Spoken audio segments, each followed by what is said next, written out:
সাজু আগামীকাল সকাল 10টার ভেতর শেষ।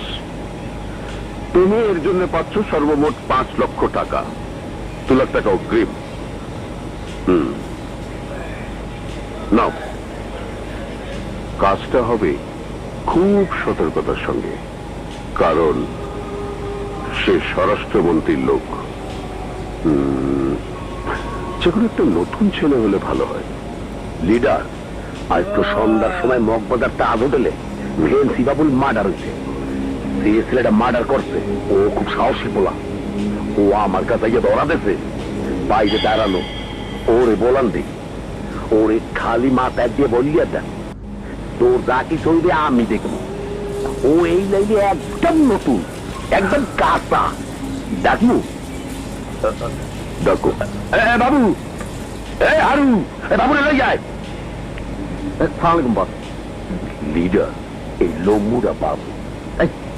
সালাম আলাইকুম। ওয়ালাইকুম। তোমার নাম বাবু? জি স্যার, ওর নাম বাবু। শোনো, কাবিলা সব বলে দেবে। সেই কাজটি যদি তুমি ঠিক মতো করে দাও, তাহলে আমি তোমার সমস্ত কিছু দেখব। কিরে, বলতে পারছো? মোর লিডার কইছে, মোর লিডারের কথার কিন্তু ওজন আছে।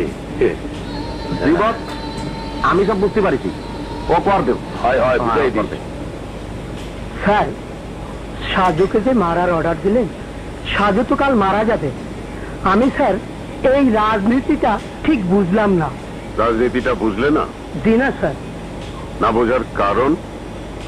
স্যার, এবং একজন ভালো লোক, সে চাঁদাবাজ না, সে সন্ত্রাসী না।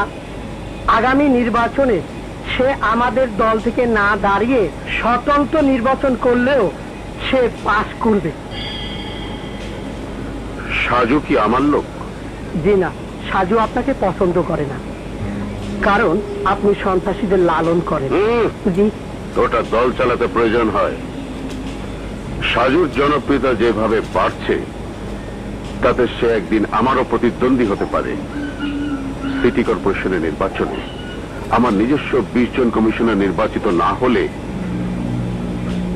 ঢাকা শহরে আমার রাজনীতি থাকবে না। সাজুকে খুন করা বাবদ ওই বোম্বা জাহিদ দেবে 20 লাখ টাকা। স্যার, জাহিদ কেন টাকা দেবে? কারণ সে সাজুর সিটে কমিশনার হতে চায়। স্যার, তাহলে হিসাবটা দাঁড়ালো এমন, সাজুকে খুন বাবদ জাহিদ আপনাকে 20 লক্ষ টাকা দেবে, খরচ 5 লক্ষ, বেঁচে যাবে